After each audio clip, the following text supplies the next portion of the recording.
ugu muhiimsana waxay tahay waxa la barto waxa gacanta laga qabto qoontu kulli dhamaad ma laha laakiin waxay leedahay bilow iyo istabis laga yaabo guddi waxbarasho iyo hawlkan ku mashquulsan yihiin inay farsamadii gacanta iyo cuntooyinkan quruxda badan oo kala duwan aysan sameyn karin wuxuu yiri habeenka islaanta tagaysa daa cunto maxaan cunto yiri cunug fool xuma badhelaysi soo dhax kama had celinaya yaani oo aad u bogaadinaya xafladan ay ku qalin jebinayaan arday kamid ah ardayda wax ka baratay xarunta horumarinta haweenka Hibo xaruntaanu yaani waxay ku tusinaysaa yaani shaqooyinka muhiimka ah ay u hayso bulshada oo ah in bulshadii la bar xirfadaas oo ah yaani waxyaabaha ugu muhiimsan qofka bil aadanka oo naftiisa ku hormari karo bulshadana ku hormari karo waxyaabaha horteena caawa ka muuqdo yaani dadku ay barteen waxa waaya yaani cuntadii harqaankii iyo farsamooyinkii kale inta badan la xiriiray dumarka waan bogaadinayaa waxaan leeyahay halkaas ka sii wada maamulka xarunta sidoo kale waxaan aad iyo aad u bogaadinayaa ardada caawa aan u joogno xafladooda waxaan leeyahay marka hore hambalyo yaani waxaad gaarteen oo aad caawa joogtiin waxyaabo markii aad bilaabayseen hawshan aad ku haminayseen inaad gaartiin inta badan waxa la yiraahdaa hooyada markay wax barato waa bulsho wax baratay marka aad iyo aad ayaan u bogaadinayaa sidoo kale waxaan rabaa inaan xusuusiyo inta badan waxa laga hadlay gabdhaha markii la yiri cunto la baro dadka waxay aaminsan xaafad kaliya cunto laga karinaa marka maqaayadaha haday noqoto haday meelo kale noqoto waxa jiro dad badan oo xirfadaha ay barteen ama maqaayadaha ayagu ay leeyihiin ayagu halkan jooga dhisaynada iyo qaabka wax loo karina u diyaariya ayagu maqaayadooda ay goob kale ku taalo ama dad kale uga faa'iideeyo yira cunno noocaas hala diyaariyo qaabkaas loo diyaariyo marka macnaheedu ma aha gabadhu markay cuntada si loo kariyo barato inay guriga kaliya ka karinayso waxaan qisa ka aqriyay nin master degree ka bartay managementiga ayaa shaqo waayay wuxuu ka shaqeey waayay macallin wax taabla garay waa loo diiday maalmaha kamida wuxuu ka qayb qaatay koorso cunto karin oo ay niman profession ah ay bixinayeen waliba nin saaxiibkiisa u keenay invitation ka dhaarniyo koorsadana la keenay cunto waxaan aan isku fiicin ka qayb gal ninkii koorsadii uu ka qayb galay shahaadadii uu qaatay asaga ka shaqeynaya kadib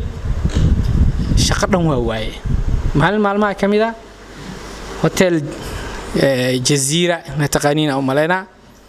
oo ku yaala airportka waxa laga soo xayeysiiyay shaqo cunto karis qof shahaado haysta loo baahan yahay imtixaan uu galay shaqadii imtixaan uu galay uu ku guuleystay number 1 uu noqday dadka cuntada loo karinayay ajaanibi ahayn dabcan hotelkaas waa dadka madaxda iyo ajaanibtii dadkaas ku daga ninkii shaqadii uu ku guuleystay waxa loo qaatay ninkii inuu noqdo hoteelo fara badan oo qaar Muqdisho ku yaalaan kuwana meelo kale ku yaalaan inuu ka noqdo trainer oo dadka baro qaabka cuntada loo kariyo ku fara badan uu soo saaray meena si uu noqdo nin madax sare ah hadeer master degree-gina guriga u yaalaa xafladan quruxda badan oo xarunta horumarinta haweenka Hibo ay caawa halkan gabdhahan quruxda badan ay ku qalin jebinayaan isla markaasna ay tahay xirfado kala duwan dabcan caawa dhan waxa laga dhawaajinaya inay tahay cunto kariska oo kaliya laakiin cunto kariska kaliya ma ahan xarunta Hibo xirfadaheeda sida halkan ku qoran buu waxay tahay harqaankii maxay tahay cunto kariska laftirkiisaba sidoo kale cilaansaarkii oo asagana xirfad muhiim ah aad u ah oo maalin walba lacag double ah lagu qaato siba markii gabadhu caruuso tahay ay $50 iyo $100 ay ka kacdo hawshoodu marka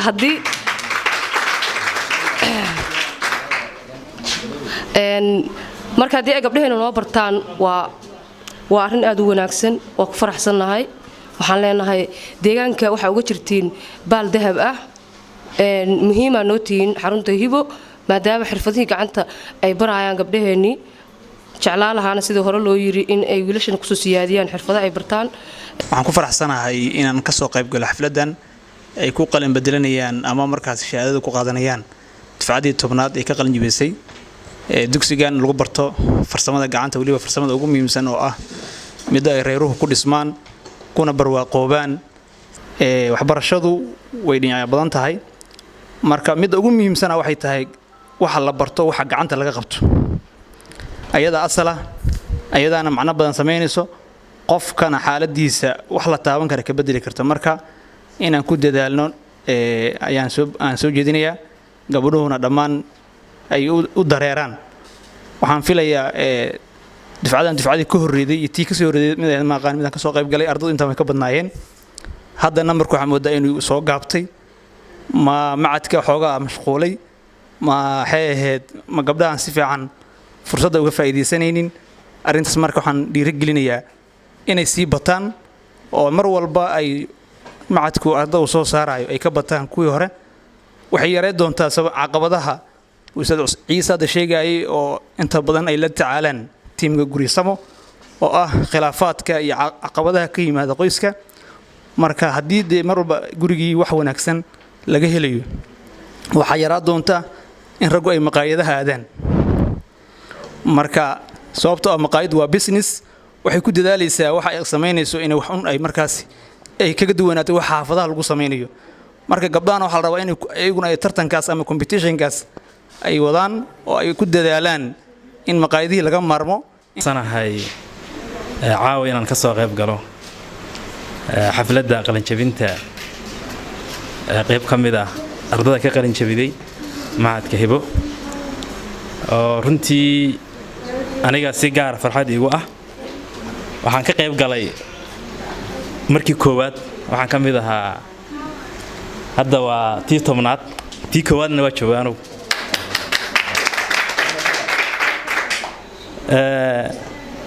waxaa looga hadlay markii koowaad oo barnaamijkan magaalada ku cusbaa arday badan ka qalin jabisay cuntooyin badan lagu soo bandhigay waxaa markii looga hadlay waxaa ka mid ahaa in la soo kordhiyay naqshad cusub laakiin ay u baahan tahay joogteyn xirfadan ay u baahan tahay magaalada in laga dareemo maantay caawayo oo qaybtii 10aad aan u dabaaldegayno labadaasba in la arkay ayaan horta idin xaqiijinaa magaaladii hadda maqaayadihii waxaa laga cunaa cuntada wadaniga dalka farsamaysan aan aaminsanahay tii habeenkii aan dhameynay koowaad inay tahay oo halkaas laga keenay midda joogtayntana waxaa ammaan gaar ah iska leh ustaadiinta usoo dhabar adeegay oo ustaad Caaisho iyo ustaad Ayaan ay ugu horeeyaan faraxsanahay xarunta hibo in dufcadii 10aad ay qalin jabinayaan oo runtii shaqo qurux badan deegaanka cadaadiyana waxigeeda ka fuliday aad waxaan ugu mahadcelinayaa maamulkii shaqada gacanta ku hayay oo dhabar adeega soo muujiyay si gaar ah ustaad Ayaan Abshir Ciise iyo ustaad Caaisho Daahir tiimka qalin jabiyay aqoontu kulli dhammaad ma laha laakiin waxay leedahay bilow iyo istaabis waxaan idin rajaynayaa insha Allah adunkuna inaad bar bilow fiican joogtiin oo aad sii wadi doontiin ilaa nawaaxiga galmudug oo dhan ay ku faafto xarunta hibo hadday cunno tahay iyo xirfadaha kala duwanba mujtamacu si fiican u fahmo waxaan rabaa sidoo kale macadka hibo inaa iraahdo waa mahadsantihiin iyo macallimiintiisa xaqiiqatan markii la yiraahdo hor dadka qofka bini aadamka waxa ugu muhiimsan waa farsamada inuu gacantiisa wax ka barto waxaan arkay Sheekh Mustafa ka hadlaya Soomaalidu maxay laba xirfadood ee dunida waa inay wax yar oo ganacsi yar sameystaan iyo maxay wixii kale u sheegay darawalnimo aan xasuustaa marka de anaga ma aragno qof Soomaali ah xirfad intuu barto in badan wax soo saarto Soomaali waxa la bartaa xirfadaha way yar yihiin hadii laakiin mar hore ay sii jiri lahaayeen oo bidaayadkii tani markaan dawladnimada bilownay haddii xirfadaha dadka baran lahaayeen xilligan waxaan noqon lahayn dad adduunka wax la qaybsado wax soo saartaan noqon lahayn in gacanta wax laga bartaa say u kala muhiimsan tahay waxa daliil u ah dhakhtarka caadiga ah oo barta yani cudurrada barta caadiga ah iyo dhakhtarka qaliinka isku mid maahan dhakhtarka qaliinka xirfadu yaqaana gacanta wax ka yaqaana soo dirta wuu ka qaalisan waa xirfad wax loo baahan yahay daaran tahay qalin jabintii 10aad oo ka soo wareegtay muddo 5 sano hibo aas-aaskeeda kullee waxaan ku faraxsanahay bilowgeedii ilaa dhammaadkeedii in dad nagala soo qayb qaatay inay nala fadhiyaan waxaan filayaa haddii midii koowaad iyo midii labaad iyo midii saddexaad laakiin waxaan ku faraxsanahay in la yiraahdo niyahow xaflad cadaada laga dhiga ama arday qalin jabinayso waxaan ugu jecelnahay iskuul hibe goormee la dhigaa taasna waxaa koos garaynayso gabdhaha quruxda badan ee hortiina ka muuqdo fursadaha ay soo barteen ayagoo gurigeedii joogo ay inta go'aanka u qaateen inay fursadaas bartaan haddana inay soo bandhigaan haddana ayagoon guryaha idin joogin laakiin walaalo idinla ah inay aad testi garaysaan productigii iyo waxbarashadii ay hadafka weyn u galeen hadafka u lahaayeen inay inta soo bandhigaan aad caaway la testi garaysaan ama ay la dhadhamiyaan dadka deegaanka joogo ayagoo kulligood madax iyo mas'uuliyiinba ay fadhiyaan waxaan dhihi karaa taas waa kalsooni laba jibaaran dhammaan waan u mahadcelinayaa kasoo qaybgalayaasha ilaa koowaad ilaa dhammaad oo tobanaad ah nagala soo qayb qaata noona soo camiro hoolka 1 jeer sida aan garab taagantihiin waan kaga mahadcelinaynaa waxaan wax ku nahay waa bulshada deegaanka waa madaxda deegaanka hibo inta ay socotay ninkii aan tarin aan shilin ka bixinin laakiinse ka soo muuqda xafladaheeda anaga waxay noo tahay sharaf iyo guul maxaa yeelay